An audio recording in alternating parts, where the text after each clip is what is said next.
महाराष्ट्र में विधानसभा चुनाव की जो नतीजे आए हैं, उसी तरह से उत्तर प्रदेश के अंदर जो 9 सीटों के उपचुनाव के नतीजे आए हैं, विपक्ष उसे स्वीकार नहीं कर रहा है। जी हां, महाराष्ट्र के विधानसभा चुनावों में जो नतीजे आए हैं, उद्धव सेना ने सीधा प्रहार किया है पूर्व chief justice of India DY Chandrachud पर। उसी तरह से अखिलेश यादव कह रहे हैं कि किस तरह से सिस्टम, पुलिस और मुख्यमंत्री आदित्यनाथ की सरकार की मिलीभगत के चलते जनादेश उनसे छीना गया है। क्या कहेंगे आप इस बात पर? खिसियानी बिल्ली खंबा नोचे? क्या विपक्ष अपनी हार को लेकर इस तरह के कमजोर तर्क दे रहा है? दोस्तों, मैं एक बात स्पष्ट कर दूं, मैंने इस मंच पर एक नहीं कई बार कहा है कि ईवीएम हैक हो सकते हैं। इस बात को लेकर मेरा पूरा भरोसा नहीं है, इस बात को लेकर मेरे पास कोई सीधे प्रमाण नहीं है, मगर मेरी थ्योरी उससे भी बड़ी है। भारतीय जनता पार्टी को ईवीएम हैक करने की जरूरत नहीं है, उन्होंने सिस्टम हैक कर दिया है। आज की तारीख में मीडिया एजेंसीज, चुनाव आयोग पूरी तरह से नतमस्तक है भारतीय जनता पार्टी के सामने। और आज मैं प्रमाणित करने जा रहा हूं कि पूर्व chief justice of India DY Chandrachud के फैसलों ने कहीं ना कहीं महाराष्ट्र में भारतीय जनता पार्टी को फायदा पहुंचाया।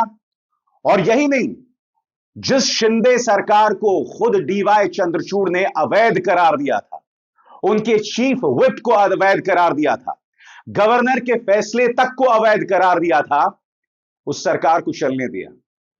आज संजय राउत नाराज हैं, अखिलेश यादव नाराज हैं, और मैं फिर स्पष्ट कर दूं, भारतीय जनता पार्टी को ईवीएम हैक करने की जरूरत नहीं है दोस्तों, जब आप सिस्टम हैक कर चुके हो। सबसे पहले दोस्तों सुनते हैं उद्धव सेना के सांसद संजय राउत पूर्व chief justice of India DY Chandrachud और उनकी विरासत के बारे में क्या कह रहे हैं, और फिर मैं उसकी चर्चा आगे करूंगा। दोस्तों, अब हम कुछ पीछे चलते हैं। 2022-23 की बात है। शिंदे, एकनाथ शिंदे अपने साथ कई विधायकों को लेकर भारतीय जनता पार्टी की गोद में बैठ जाते हैं रहस्यमय तरीके से। मामला सुप्रीम कोर्ट के सामने आता है, और यहां पर सुप्रीम कोर्ट के सामने कई सवाल हैं। पहला, शिंदे सेना द्वारा चीफ व्हिप गोगावले की नियुक्ति। दूसरा, राज्यपाल, जी हां, भगत सिंह कोश्यारी, जो कि RSS के व्यक्ति हैं, उनके आचरण पर सवाल। और तीसरी बात, जो 16 विधायक, शिंदे सेना की जो 16 विधायक हैं, उनकी अयोग्यता को लेकर एप्लीकेशन, और इसका फैसला कौन करेगा, ये तमाम मुद्दे, ये 3 मुद्दे सुप्रीम कोर्ट के सामने आते हैं। और मैं आपको बतलाता हूं कि सुप्रीम कोर्ट ने एक एक करके क्या कहा और क्या किया।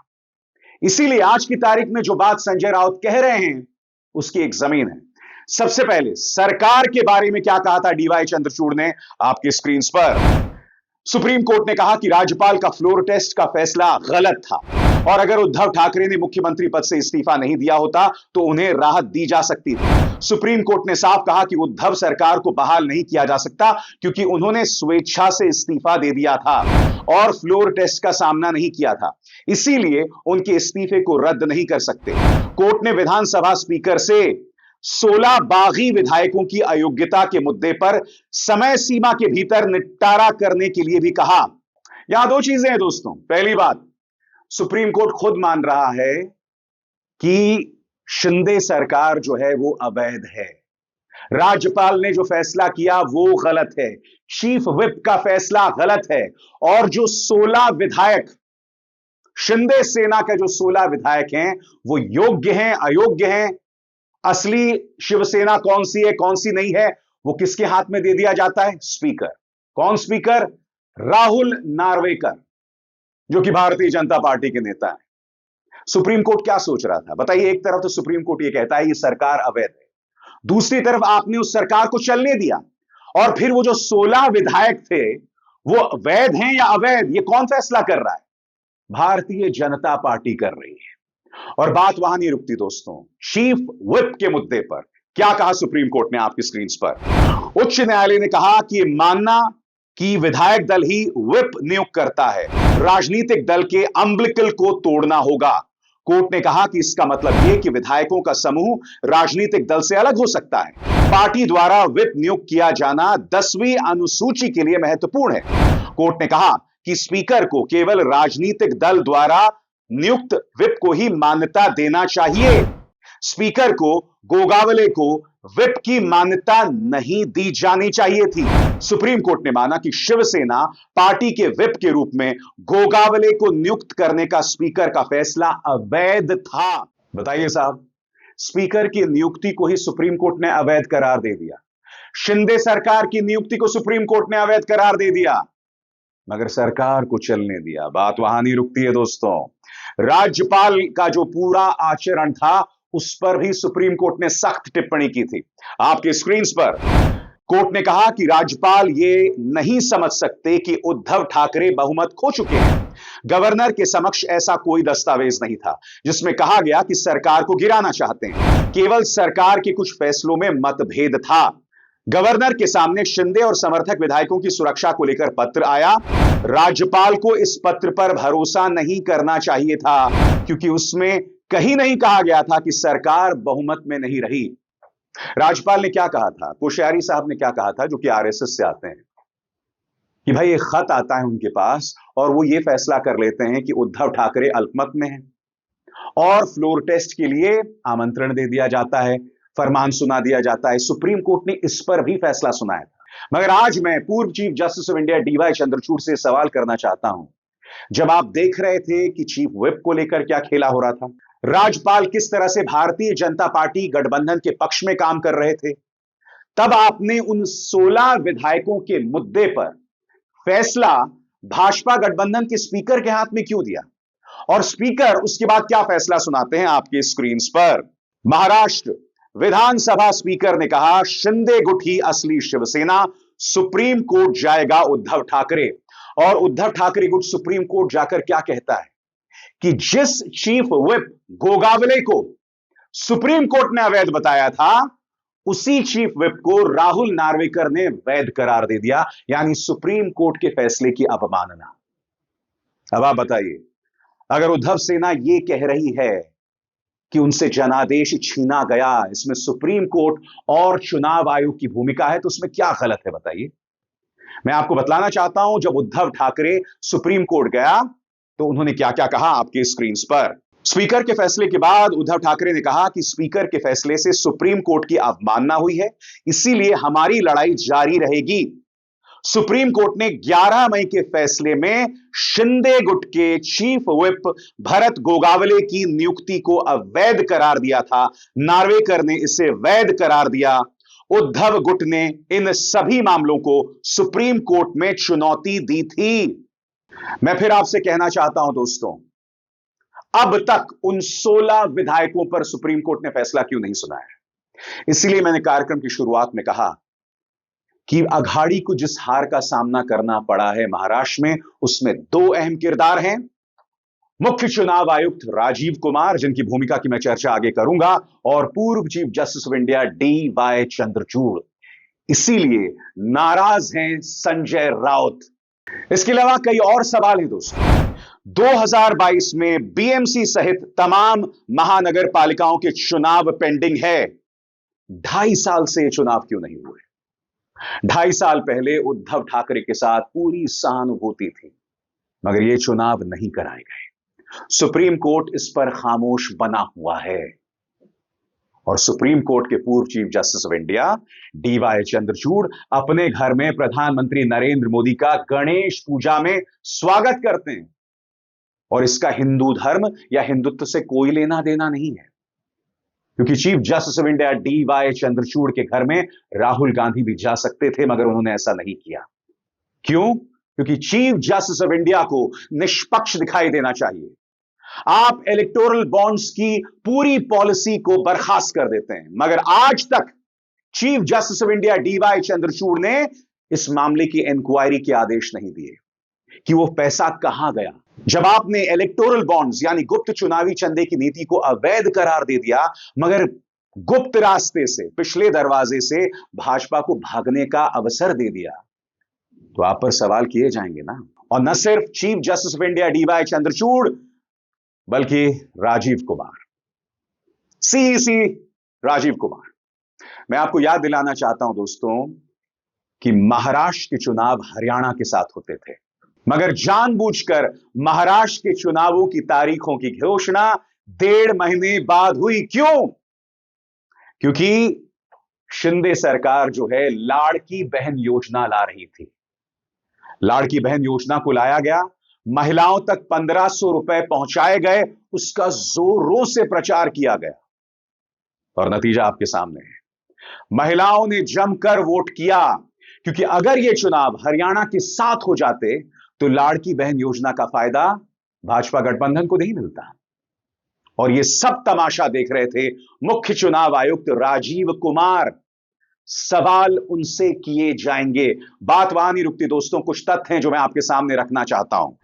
महाराष्ट्र के चुनाव अक्टूबर में होते हैं, हरियाणा के साथ 1 महीने आगे इसलिए धकेला गया क्योंकि लाड़की बहन योजना को स्थापित करना था, नंबर 1। नंबर 2, अक्टूबर में ही सरकार ने नवंबर के 1500 रुपए दे दिए ताकि जनता के पास ज्यादा पैसे जाएं। यह सब चुनाव आयोग की देखरेख में था। चुनाव घोषित होने के एक दिन पहले मुंबई के टोल मुफ्त किए गए। क्या सरकार को पता था कि चुनाव आयोग चुनावों की घोषणा करने वाला है? पत्रकार सोहित मिश्रा ने इस बात की जानकारी दी है। अब जाहिर सी बात है दोस्तों, इसे नजरअंदाज नहीं किया जा सकता। क्या भाजपा गठबंधन को पता था कि चुनाव आयोग कल चुनावों की घोषणा करने वाला है और एक दिन पहले आप टोल मुक्त कर देते हैं? मैं आपसे क्या कह रहा हूं, ईवीएम हैक करने की जरूरत नहीं है जब आपने सिस्टम को ही हैक कर दिया है। साफ तौर पर पूर्व chief justice of India DY Chandrachud की भूमिका पर सवाल है, मुख्य चुनाव आयुक्त राजीव कुमार की भूमिका पर सवाल है, जो मैं आपके सामने महज तथ्यों के आधार पर रख रहा हूं। इस मंच पर मैंने चंद्रचूड़ साहब को बहुत सम्मान दिया है, मगर आज जैसे जैसे परतें खुल रही हैं उनकी भूमिका पर सवाल उठ रहे हैं। जी हां, न सिर्फ महाराष्ट्र में बल्कि प्लेसेस ऑफ वर्शिप एक्ट 1991 को लेकर उनके जो दोहरे मापदंड है, जिसके चलते संभल में 4 मौतें हुई हैं, ये तमाम मौतें जो हैं इसका ठीकरा पूर्व chief justice of India DY Chandrachud के सिर पर, उसे नजरअंदाज नहीं किया जा सकता। इसके अलावा दोस्तों, वोटिंग के एक दिन पहले इस नजारे को देखिए। करीब 10 लाख रुपए के साथ विनोद तावड़े पकड़े जाते हैं। शिंदे सेना का एक नेता 2 करोड़ रुपए के साथ पकड़ा जाता है। देवेंद्र फडणवीस के एक करीबी हैं जिनका नाम है सुमित वानखेड़े, उनके खेत से शराब बरामद होती है। इसको लेकर क्या कार्रवाई मैं समझना चाहता हूं। याद कीजिएगा, वरिष्ठ पत्रकार अशोक वानखेड़े ने कहा था कि महाराष्ट्र के चुनावों में 3400 करोड़, कम से कम गुजरात के एक व्यवसायी ने 3400 करोड़ दे दिए हैं और वो पैसे तैर रहे हैं। हर वोटर तक पैसा पहुंचाया जा रहा है, शराब और पैसे का खुला खेल। मगर क्या चुनाव आयोग ने कुछ किया? क्या चुनाव आयोग ने जांच की? तावड़े पैसे के साथ पकड़े जा रहे हैं कथित तौर पर। शिंदे सेना का नेता 2 करोड़ रुपए के साथ पकड़ा जा रहा है। देवेंद्र फडणवीस के करीबी के खेत में शराब पकड़ी जा रही है। मैं आपसे पूछना चाहता हूं, चुनाव आयोग क्या कर रहा था? और ऐसे में अगर उद्धव सेना सवाल कर रही है तो क्या गलत कर रही है? और यही नजारा हमने उत्तर प्रदेश में विधानसभा के उपचुनावों में देखा। हालांकि एक बात मैं स्पष्ट कर दूं, उत्तर प्रदेश की चर्चा करने से पहले यह बात मैं स्पष्ट कर दूं, मैंने इसी मंच पर कांग्रेस और अघाड़ी गठबंधन की कमियों पर सवाल उठाए। मैंने कहा था कि जब आपको लोकसभा चुनावों में करारी जीत मिली तो उसके बाद आपको जमीन पर लग जाना चाहिए था, स्थानीय मुद्दों को उठाना चाहिए था। राहुल गांधी जो हैं वो अब भी लोकसभा चुनावों के मूड में थे, उनकी भाषा में कोई परिवर्तन नहीं आया। चुनावी कैंपेनिंग करने के लिए अघाड़ी के नेता बहुत देरी से उतरे, भाजपा पहले दिन से ही लगी रही। ऐसे मुकाबला नहीं होता है, मगर यह मुकाबला कर रही थी अघाड़ी। उनकी गलतियां थी, मैं इस बात से इनकार नहीं कर रहा हूं और उसकी मैं चर्चा कर चुका हूं, मगर सिस्टम किस तरह से बीजेपी के सामने नतमस्तक था, यह सवाल उठाना भी बहुत जरूरी है। और सिस्टम का यह रूप हमने उत्तर प्रदेश के उपचुनावों में देखा, जब पुलिस लोगों के वोटर आई कार्ड्स की जांच कर रही थी, जब मुस्लिम इलाकों में पुलिस जो है वो उग्र तरीके से काम कर रही थी। हमने वो वीडियो देखा था जिसमें एक पुलिस वाला महिलाओं की तरफ बंदूक ताने हुआ था। यह कितना शर्मनाक नजारा था। यानी मुस्लिम बाहुल इलाकों में इस तरह से भय और खौफ का माहौल पैदा किया जा रहा था। इसीलिए आज अखिलेश यादव इन नतीजों को मानने के लिए तैयार नहीं हैं। अखिलेश यादव ने क्या क्या कहा आपके स्क्रीन पर एक एक करके आ रहा है। सबसे पहले अखिलेश यादव कहते हैं कि ये बेईमान चुनाव थे। उनके इस दावे की क्या वजह है, आइए सुनते हैं। ये चुनाव निष्पक्ष नहीं था। अखिलेश यादव ने उन तस्वीरों का भी हवाला दिया जिसमें पुलिस निहत्तों पर बंदूक और पिस्तौल ताने हुई थी, यानी कि एक भय का माहौल पैदा किया जा रहा था। निहत्तों पर बंदूक, अखिलेश सवाल पूछ रहे हैं, सुनते हैं। चुनाव के दिन जब निहत्तों पर बंदूक तानी गई थी तो भाजपा की कमजोरी सारी दुनिया के सामने आ गई। एक साहसी महिला ने जिस समय अपना वोट देने के अधिकार का कागज बंदूक के सामने तान दिया, भाजपा उसी समय हमेशा के लिए हार गई थी। लोकतंत्र में ऐसा तमाचा आज तक किसी ने नहीं मारा जिसकी गूंज भाजपाइयों को रात में सोने नहीं देगी। अखिलेश यादव ये भी कहते हैं जिनकी उंगलियों पर निशान नहीं थे उनके भी वोट डाले गए। अगर ईवीएम की कोई फॉरेंसिक जांच संभव हो तो बटन दबाने के पैटर्न से पता चल जाएगा कि एक ही उंगली से कितनी बार बटन दबाया गया। क्या अखिलेश यादव के इन दावों की जांच होगी? क्या कह रहे हैं अखिलेश, आइए सुनते हैं। जिनकी उंगलियों पर निशान नहीं है उनके भी वोट डाले गए हैं। ये विधायक जी बैठे हैं, वो जानते होंगे। इनकी विधानसभा में बड़े पैमाने पर लोग हैं जिनकी उंगलियों पे किसी के निशान नहीं है, लेकिन सुनने में आ रहा है कि उनका वोट डल गया है। जिनकी उंगलियों पर निशान नहीं है उनके भी वोट डाले गए हैं। चुनाव आयोग अपने दस्तावेजों में देखे कि जिनका नाम दर्ज है वो बूथ तक पहुंचे भी या नहीं। जिस समय ये जांच होगी कि लोग बूथ तक पहुंचे कि नहीं पहुंचे हैं, दूध का दूध पानी का पानी हो जाएगा। अगर ईवीएम की कोई फॉरेंसिक जांच संभव हो, अगर ईवीएम की कोई फॉरेंसिक जांच संभव हो तो बटन दबाने के पैटर्न से ही पता चल जाएगा कि एक ही उंगली से कितनी बार बटन दबाया गया है।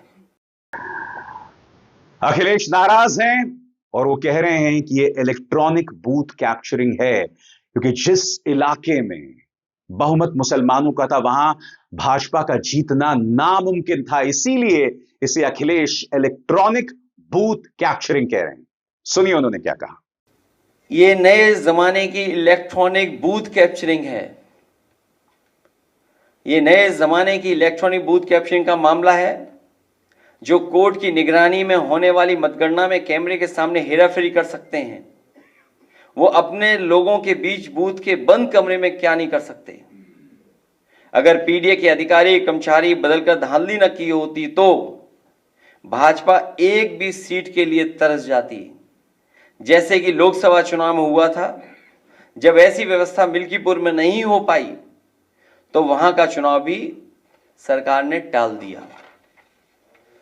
और धांधली करने के लिए ही, और इस बात की भनक जब पड़ गई सरकार को कि जो लोग छुट्टी पे आए हैं वो लोग भी भारतीय जनता पार्टी के खिलाफ मतदान कर करके जाएंगे, तो इन्होंने चुनाव की तारीखें बदल दी थी। एक देश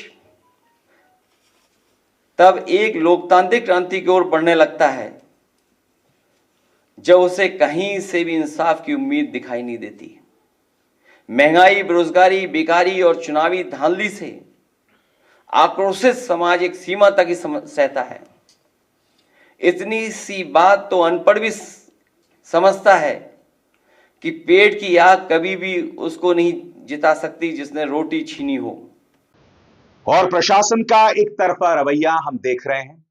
हमने देखा कि संभल में शाही मस्जिद के सर्वे को लेकर एएसआई की हरकत क्या थी, किस तरह से आदित्य सिंह की अदालत ने त्वरित फैसला सुना दिया कि सर्वे हो जाए, जबकि मुस्लिम पक्ष वहां मौजूद भी नहीं था। इन तमाम चीजों से पता चल रहा है दोस्तों कि प्रशासन, पुलिस, एजेंसीज, मीडिया, यहां तक कि अदालतें भी, चाहे संभल हो या सुप्रीम कोर्ट उस पर एक सवालिया निशान है? यहां अदालती फैसलों पर सवाल नहीं उठाया जा रहा है, यहां अदालती फैसलों में छुपे दोहरे मापदंड पर सवाल उठाया जा रहा है। मैं आपसे एक सवाल पूछना चाहता हूं और एक बार फिर मैं महाराष्ट्र का जिक्र करना चाहता हूं। क्या आप बिल्ली से उम्मीद कर सकते हैं कि वो दूध की रखवाली करेगी? आपने जो स्पीकर भाजपा का है उसे यह जिम्मा दे दिया कि वो फैसला करे कि असली शिवसेना कौन है। जिस चीफ विप भरत गोगावले को आपने अवैध करार दिया था, उसी स्पीकर ने वैध करार दे दिया। जिस सरकार को आपने अवैध करार दे दिया था, जिस राज्यपाल के फैसले को चंद्रचूड़ ने अवैध करार दे दिया था, उसे ही चलने दिया आपने। यही वजह है कि उद्धव सेना नाराज है, यही वजह है कि अखिलेश नाराज हैं कि उनसे जनादेश छीना गया है। और ऐसे में अगर वो नाराज दिखाई दे रहे हैं तो क्या गलत कह रहे हैं? अभिसार शर्मा को दीजिए इजाजत। नमस्कार। स्वतंत्र और आजाद पत्रकारिता का समर्थन कीजिए, सच में मेरा साथी बनिए। बहुत आसान है दोस्तों, इस ज्वाइन बटन को दबाइए और आपके सामने आएंगे ये 3 विकल्प, इनमें से एक चुनिए और सच के इस सफर में मेरा साथी बनिए।